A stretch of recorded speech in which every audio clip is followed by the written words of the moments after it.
Il y a des gens qui veulent amener Babylone au monde et tu vas une compréhension. Lélo, qui peut m'empêcher que tu vends dans la même table, na Francis Kalombo, to partager les repas tolia. Personne ne peut m'empêcher. Francis Kalombo est de la Mouka. Il est avec Moïse. Mais c'est mon frère de sang. Lélo, ngana legi nanga Jekoko, kende pas Jekoko. Jekoko a guerrier na katia, il dépêche, pe na cache. Mais ce qu'on a mais respect kulutu. Donc petit nanga. Donc ils ont makila. Ba gouverneur de province de Belé bazole là. Ba gouverneur de province de Belé bazole là et Belé vraiment ba berbo bandoka ba gouverneur de province ba Jérambo ba komo daye na mpiaka. Nde bato baya kotuna. Biso ta mususu boza e faux perso esprit. Nde tremisa biso boza. Ko mona ke no gouverneur a silisi indemnité de sortie sur le ba futa été. Et pourtant toi on a premier ministre, il y a FCC. Ministre de finance, il y a FCC. Document écrit ministre budget vieux mai on appelle Sekou Tumbote. Vice-premier ministre, ministre, il y a budget. Moutonga ni a vieux Vital Kamere, na INC. Mais a signé document, na biso mbango pour ba fouta ba indemnité de sortir ba gouverneur.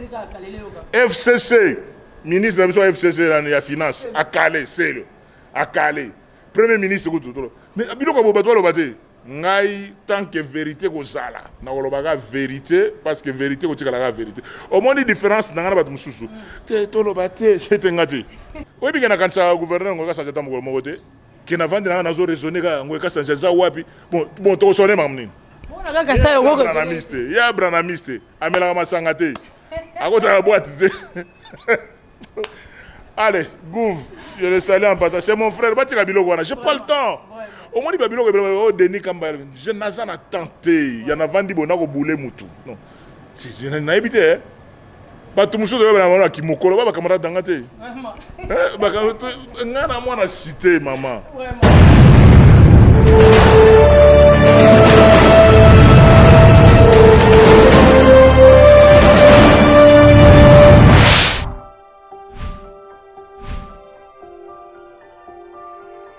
Mbote na bino bipa nyonso tu wezwami rachula caramel oya bino to mesana kangunga nyonso ko pesa bino ba actualité ya mboka mingi pena to lepisa bino to ki epai surtout mingi kana ba réseaux sociaux wana to koyoka mwana mboka Denis Kambai ako potana na mwana mboka ngoi kasanje siko to ebiti eske ezali ka réseaux sociaux ne ko loba top ezali ya solo to linga ko fouiner penda de ma veja merci penda to fouiner to tali de partout wa pepa to ko zwa penda ye moko mwana mboka l'honorable excellence babengi na kombo ya Denis Kambai ndeto ko solo ne pena to eba vraiment ça biso ya solo est-ce que ezali lokuta to pe ya solo parce que to ki na maloba na ye ndinga lobaki dernièrement na émission salaki na Jocelyne Moussaou alobaki azali na initiative to pe idée ya zuya ya ko sangisa bana nyonso ya Kasai ezali pour avantage ya Kasai surtout alobi ke bazana bolingo bazana bo moko pe abetaki c'était Kasai moko te ayi ko manquer moko nzamboka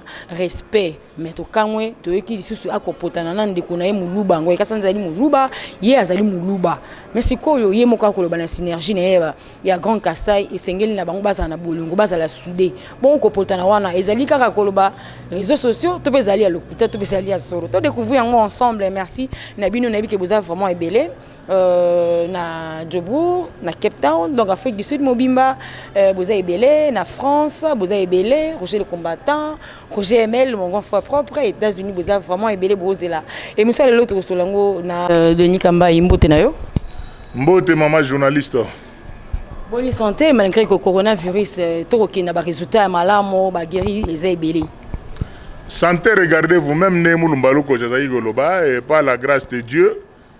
Azo continuer au Sungabiso. Merci beaucoup. Tokena Lumbangu, Tokobenga yo, fondateur, président, coordonnateur, initiateur. Il y a Synergie, il y a Grand Kasai. Mais tout le monde na émission celle qui na mwana mboka. Je sais ne Moussa Olobaki que Okobenga penza bilenge nyon surtout bazaka na Kasai. Osangisi penza ezala ba parti politique. Mais ko sala moi risque était que lelo to ebi mambo ndenge sala maka. Awa parti politique nyon so Okobenga PPRD na kati. UDPS na kati. Côté à l'homme, mi kuna ba tout total parti politique ya mwana mboka la mère main de na kati nyonso wana oko assumer ngo malamu po moko ba osangisa bato nyonso tu wana mulikama pe koza. Merci beaucoup maman journaliste. Le problème ezali za koeba mosala o nzamba pesio. Netinga moko d'abord par naissance na botama na lodia. mutolo na ngai etikali na maternité ya Lodia donc na ba sœur kuna c'est-à-dire au moni déjà que non esprit na comme esprit ya Lumumba hein donc na botami na Lodia mais ba parents na nga baza ya Kasai central na Dibaya na mboka ya Kamwina Sabu donc naza fondamentalement mutu ya esprit yango banda logique au tolobaka que non oh bato comme na lelo makambo ya Grand Kasai bato na on nouveauté Grand Kasai ya nouveauté te et ça que non depuis les années 60 province ya Kasai ezalaki moko avec notre chef-lieu na Lusambo.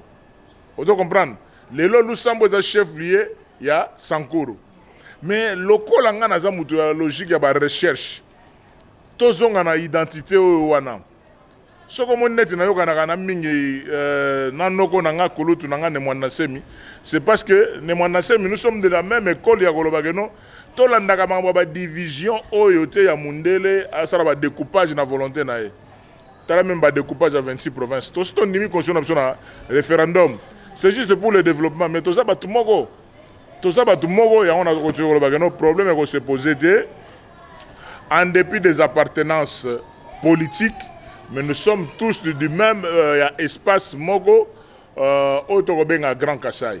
Nzamba sali biso pe grâce que na constitution na biso to be na langue moko langue de communication de l'espace de Grand Kasai, c'est la langue Chiluba parce que nous avons 4 langues nationales. Kobanda Sankuru, Lomami, Kasai oriental, Kasai central, Kasai Chikapa, nous avons une grande langue de l'unité de la communication, c'est la langue Chiluba. Donc, on a un problème de place de réalité. On a créé problème, on a créé un problème.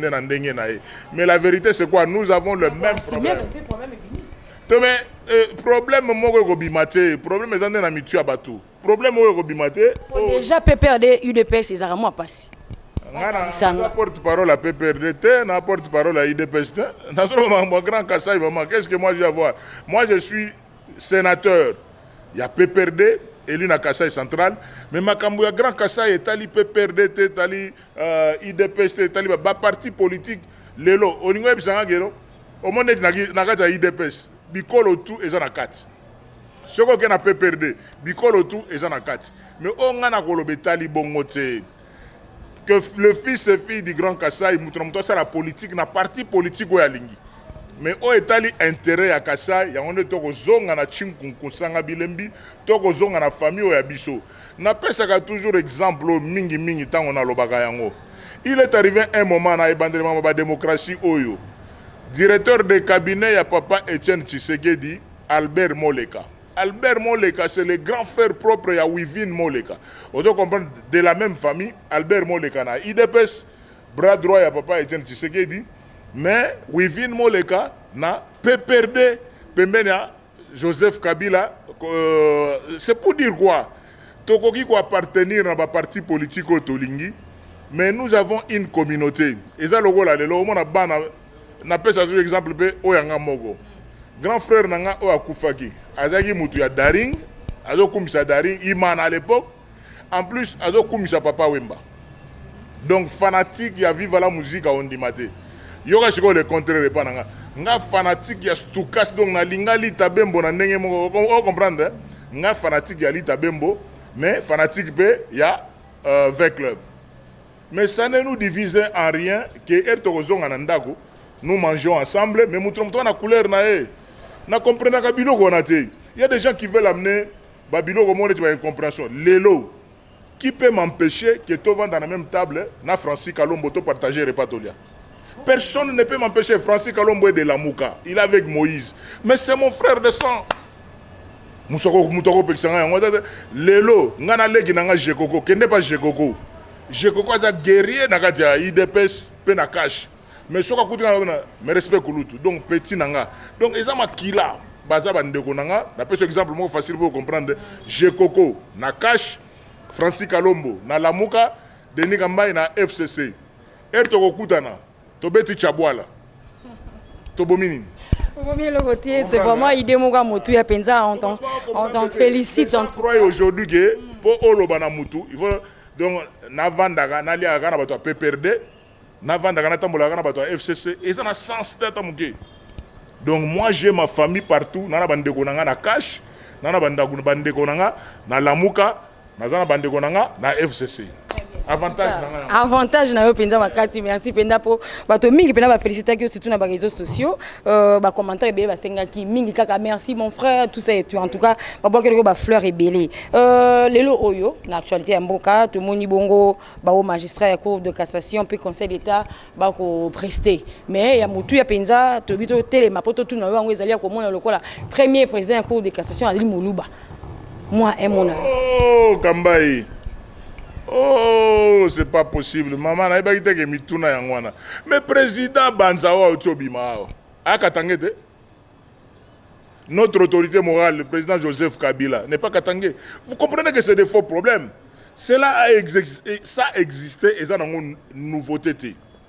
Net ba beta yelo gomoko oyo ba confession religieuse ba kolongola bande gomoko non ba longola bango na comité parce que baza baluba parce que baza ba kasayen. Mais entre-temps, il y a un moment dans Mboka Oyo. Ndeko nangana ni Ngoyi Mulunda. Parce que biso bezo ba luba ya Kasai bango ba luba ya Katanga. Ndeko nanga Ngoyi Mulunga. Azaya malemba nkulu même Mboka na président na biso sortant, président autorité morale na biso ya FCC, président na biso ya PPRD, Joseph Kabila Kabange. Bango nyoso bato malemba nkulu. On comprend non? Kutu Mboka moko. Personne n'a jamais posé de problème. Mais je ne comprends pas pour tout ce qui est pour les Kassaïens. Il faut que ça va problème. C'est des faux problèmes. Par exemple, est-ce que ça nouveauté? Maman, est-ce que ça nouveauté? Bon, nous avons une cour constitutionnelle. Nous avons vieux banza. Kulutu nangaza sur na poto. Il est louba di Katanga. Vieux procureur général na cour de cassation. Pasteur Kabange Numbi. Il est loubakat. Non, des derniers cours et tribunaux, c'est un problème de compétences. Et là-bas aussi, il y a le Conseil supérieur de la magistrature, donc c'est un faux problème. Les logos vanda FCC na cache tribunaux. Il y a tribunal à Gombe, il y a FCC, il y a Matete, je me pose la question. Tokomi wapi ndenge ndeko nanga mususu de Eliezer omona nyoso naka bandeko nanga mususu atomola biso nani oyo Daniel Safu donc ngana za muto ba tout naza na esprit ya Congo makila ya fumuki mbangu donc ndena tambola ka boye mutu to azande ndeko nanga mais Jésus a dit allez faire toutes les nations les disciples en commençant par Jérusalem. Jérusalem ah yo lobby ke bango nyoso bandeko na yo biso pe ba songi to linga preuve à l'appui et sengeli penza pour laksa biso pe moko mususu penda boto tel pe na bilili ten mona mboka Denis Kamba azalaki na Francis Kalombo azalaki na Daniel Safu azalaki na Jekoko moi photo biso pe na tinga na rodia mbangu na za bilili on a penza pour la preuve à l'appui en tout cas dans les jours qui viennent on sala la réunion moko munene na obeng sa Francis na obeng sa Gérard na obeng sa Zakari, na robeng sa Joka Kabengele, na robeng sa Serge Kayembe, Musunani. Donc na robeng sa bango tuba, na robeng sa Henriette Wamu, bango tuana, na ba tetela, na ba songe, na ba luba. Surtout ba la génération na biso. Na bona beng sa ba vieux bochab, ba ta beng sa vieux bochab, ba vieux lumanu, na bete wana ba vieux, ba vanda na niveau na bango. Na robeng sa ba génération na bo na bango. En plus, ngana na makambo yo na ebité bon ngoika sanji mais ngoika sanza ndeko na ngati loko eta mona réseaux sociaux obi ke yo lobi mama na bana makambo ngoika sanji po bato bazolo bakoba continuer ko ba biloko mo ezala ndira tangisa ye je n'ai pas le temps côté ngoika sanji côté la classe na sarakati côté silisaka abenga ngati to tikala ko kuta na era de campus bien que na chef de travaux na université na faculté de droit to tikala ba rayon na biso tikala ko kuta na te vous comprendre na ko loba boye ba rayon na ngana ngoika sanji ko etikala kokuta na te en plus ngana bi musique ngoka sanja linga te ngana linga Félix Wazeko ngana mwana matete mwana oni britannique o comprendre ngana mtu avita ngoka sanja mtu asanga balende o comprendre déjà ba biloko moke ba angle ngoka sanja tokuta ni kana na PPRD ka o comprendre na na dai conseiller juridique la ministère ya mine ngoka sanja na koma epa na na palais na il a même payé les loyers na hôtel Tanko hôtel ngoka sanja c'est mon frère. Mais na lingo ko tandina ba polémique ezanga tina te. Côté ngoika sanja tangela na salate. Côté silisa na salate. Mais ngana comprendre que combat de ninga mai mikolo ezoteka ba journaux makasi. Comment na ezoteka biloko mikolo makasi. Webi seri moko geno ba papier moko bimanga so ono Denis Kamba ya lobi geno côté bagenda ko yoko na pona Ronsard Malonda Pepe Renana wazanga bime ba réunion ya ba dirigeant ya FCC basalaka na kota kati. Ozo comprendre ndeko nanga maître Nemi Mwilanya. Il invite na ba réunion ba président ba parti politique. Moi je ne suis pas président parti politique, je suis simple cadre na PPRD, simple cadre. Mais la différence c'est que pour la place où on a bango dans zo kana bango te et que ngana za signateur ya statut ya charte ya FCC. En tant que gouverneur de province. Il y a un déplace au PC là. Je vais expliquer des choses parce que tu as des émotions trop. Les gens ne veulent pas réfléchir. En tant que signateur, il y a charte, il y a FCC. En tant que gouverneur, nengen de Gonabiso, maître Nemi Minala, le professeur, a bien qui président et un parti politique dans la réunion. Il faut bien qu'il soit un signateur, un gouverneur de province. Le gouverneur de province, il est là. Le gouverneur de province est là et belé vraiment le gouverneur de province va gérer beaucoup comme daé na mpiaka ndeba to ya kotuna biso ta mususu boza il faut perso esprit ndete misa biso boyo comme na keno gouverneur a silisi indemnité de sortie sur le bafuta été et pourtant on a premier ministre il y a FCC ministre des finances il y a FCC document écrit ministre habité vieux mai on appelle Sekou Tumbote vice premier ministre ministre ya budget mutonga ni avie Vital Kamere na INC mais a signé document na biso mbango po ba futa ba indemnité de sortie ba gouverneur FCC ministre na biso FCC ya finance a calé c'est a calé premier ministre ko tutolo mais biloko bo bato lo baté ngai tant que vérité ko sala na kolobaka vérité parce que vérité ko tikala ka vérité au moins différence na ngana bato mususu te to lo baté j'étais ngate oh, na ajo ya ngai vraiment pour na loba vérité bon, en plus aussi une différence na ngana chrétien Bible na ngona tanga ke loba ka vérité po nzamba yo ka yo pe est-ce que bato balanda biso ba benga biso moi que demande le peuple ba bi no ba gouverneur ba bima tire lo ba indemnité de sortie ba zote et banité mais toyoki déjà na yoki ba député provincial ba tomboki ba 9 mois impayés là na bango faut bima mais vous trouvez quelque part que biso ba gouverneur ba do gérer l'exécutif indemnité de sortie bimité mais ba président ba assemblée provinciale na ba député provincial ba indemnité de sortie na bango bima mais entre-temps premier ministre il y a FCC PPRD ministre des finances FCC PPRD biso ba gouverneur FCC même pia katoko lela mais ba pe boli kamba sur sa tembe to pe flou ba ba komona po esila tembe po esila to pe loko ezama flou na miso bato po pe sango mo éclaircissement est-ce que ko zote obengi munde kona yo mwana kasa lokola yo ngoi kasandi o laxi pena o kangi pe bo kanga ta photo to pe o laxa ke non yo ande e ko tamola ba réseaux sociaux yo oza un problème na côté babiloko ngo ba comme ye moko ngo kasi yesa gouverneur ngoika sanjinde kona ngantita na pese mboto na musika motema na moko ayebi na yebi oyebi ke ngoika sanjata moi shosho so bomoni ete ti lelo ba ke tribunal te afundi mutu te parce que ye moko asa étudier à comprendre que non biloko yo za rezo utela wapi je sais que ada mutu recherche il faut za rezo étudier côté biloko zo utela ayebi ke ngana na temps na te vraiment ngana vanda boye oyebi ke na kansa gouverneur ngoika sanjata moko te qui n'a vendu na zo raisonner ka ngoika sanjata wapi bon to sonner mamnini bona kaka sa yo ngoko branamiste ya branamiste amela masanga te akota boîte te allez gouv je le salue en partage c'est mon frère batika biloko wana j'ai pas le temps au moins biloko o Denis Kamba je n'azana tenté ya na vandi bona ko boule mutu non c'est na éviter bato mususu yo bana wana kimokolo ba camarade danga te nga na mwana cité maman nga kendela kota mwana kin et pas Edgar kuna kote to vandaka mama shako ko tumba koto maboka ngulu koto ba mbolongo koto ba dendo ba ko tumba okutanga mutu pamba malgré ba fonction no ministre sénateur député national gouverneur bato mususu ba fonction na materaka ba ona mutu au moins on a notamment la moi là tout moi 30 mètres pour faire mutu mbote simba na lat mais ngate nga kokuta na ngana je suis un homme normal un muto batu on comprendre au moins il y a le kuta ngate ba pena vérité en tout cas merci pena ndongo éclairci pour benginga mokili mais yo en plus yo ka français ngo comment na Twitter wana on a vraiment nga molaxi on va français wana ba diplôme ba ndenge muto na komela ba biloko ne wana vous me trouvez vraiment à niveau na bon nga sona na ndeko na nga vraiment en plus ya grand Kasai na ke na réseaux sociaux ebele basalanga makambo mabe nga na kolobelo en face po otape nga te o comprendre nga si je ne suis pas d'accord avec toi je te dis que pas je ne suis pas d'accord avec okosalanga rien lobande na finga yo bien alors mais si je dois te dire une vérité je te dis la vérité.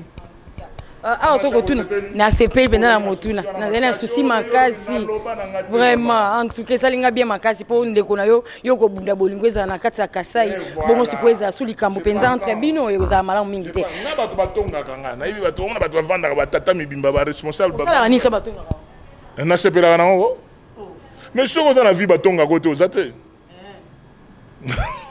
oyebi na vie soki balobaka makambo na yo te oza te. Il faut qu'on crée un makasi pour le ballon. Ah, tu as une question en tant que fondateur, il y a Synergie Grand Kasai. Tout le monde qui est na Congo central, bayi Kasai, ba mapasa mi balé, ba ke kuna ba ko tumba bango, ba kende kinde mosala moko so ipe kop bazwaki. Mais ba komi kuna ba tumbi bang. Est-ce que le point est combien que pendant na matoi?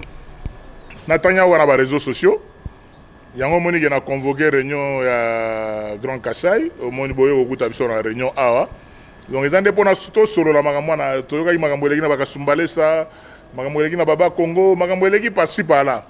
Yango na ngine to vanda to solo la to vraiment quel est vraiment le problème? Yango ndeko tinanga dans les jours qui viennent très rapidement, na me ko désigner ba président ya Synergie, ya ba notable association du Grand Kasai na ba province tout. De sorte so il kamboza na mwana Grand Kasai. Gouverneur de province, Denis Kambay, sénateur, ancien gouverneur de province, président, fondateur et initiateur à Synergie nationale, Synergie des notables associations du Grand Kasai, a désigné Moutoutel, Yendaza représentant, Yamakamba Grand Kasai, Yaba Solo, là-bas, il y a déjà point de vue. Parce qu'il y a beaucoup de choses au égo les dans des provinces, mais est-ce que les gens cadre, il y a communauté, dans cadre privé, voilà, il y a un peu de choses sur la sigo. Moi, je suis songi lisusu. Oko beta c'était na Italie Kasai.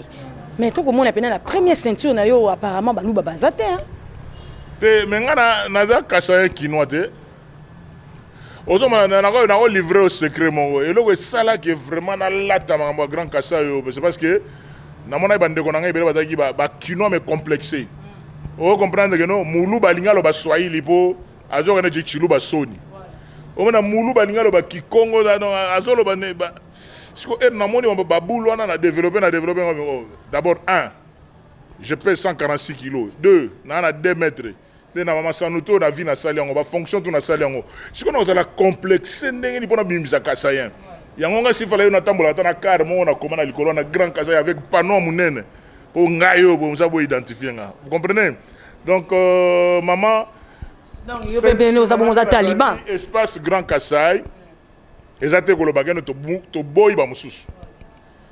Ils ont été tout mais quand ça la que tout bon espace Grand Kasai n'engezali avec la langue lubaphone, espace congophone, espace lingalophone, na espace les 4 grands espaces ba ya kokuta na siko pona okumbela le Grand Congo. Moi dans ma ceinture na ngane ojo lobango ne mwana semi mwana nanga nagi lengo wa Simba Press nanga aza mu Congo. Chauffeur na wabi kadogo wabi ka yaga ne mona sem ya petit ya profiter beaucoup taper na image donc petit au Congo donc na kenda na bango yaga beaucoup taper na image on a ba Congo donc on nagi lengo yende mutasaka ba image na tout grand réalisateur donc na kenda neti na kananga banda ministère na mu Congo. Donc il n'est pas de Kasai. Qu'est-ce qu'on a pu profiter au côté des gens? Oh, petit nanga chauffeur, petit mais gosto.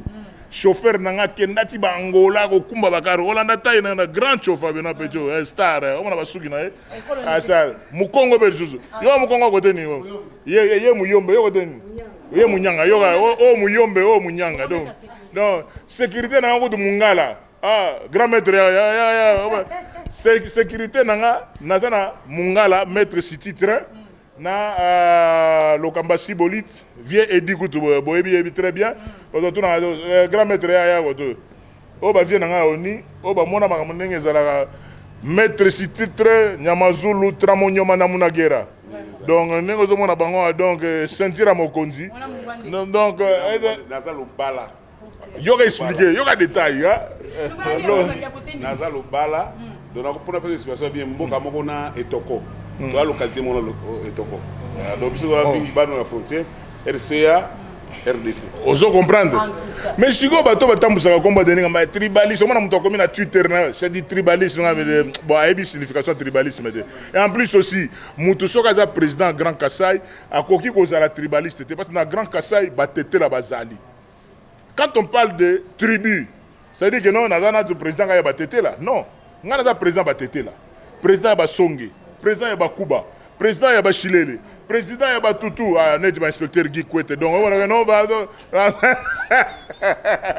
donc naza président ya bikolo tuana so naza likolo nango donc na cause tribaliste tu donc c'est un peu ça souka mais moi que ça souka relation na yo mwana mboka Denis Kamba ina président Félix Antoine Tshisekedi Tshilombo mwana Kasai président Félix Tshilombo Tshisekedi d'abord na vision na yena ndeko na ye parce que par coïncidence bakutani bango mibale descendant de l'empire de Ilunga Mbidi Joseph Kabila Kabange président de la République sortant na ndeko na ye Félix Antoine Tshilombo Tshisekedi président entrant siko so bomoni ba guerre mingi oyo eza mingi bato mingi baza non descendant de l'empire nde bali ba bisa masoro na ba non descendant de l'empire mais nga combat na ngeza nini prière na nga coalition esimba toko matina 2023.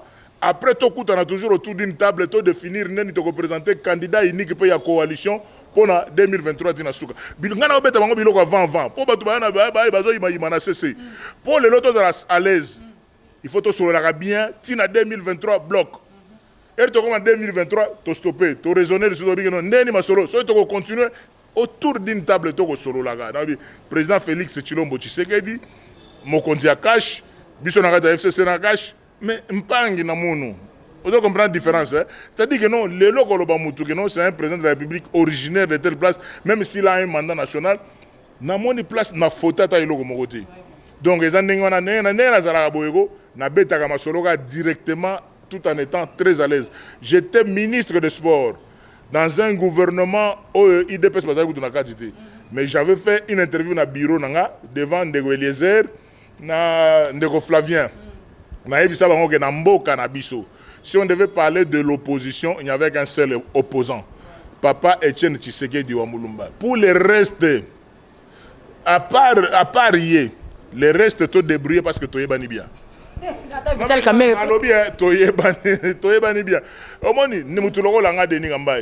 Journal où on a fait déclaration en anguille, sous un opposant.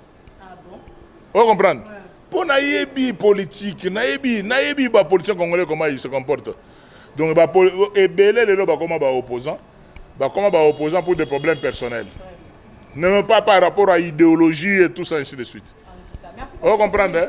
Un jour to beta ma solo ebele ne pas na le bi non to za la calme batu ba loba na place na ngati.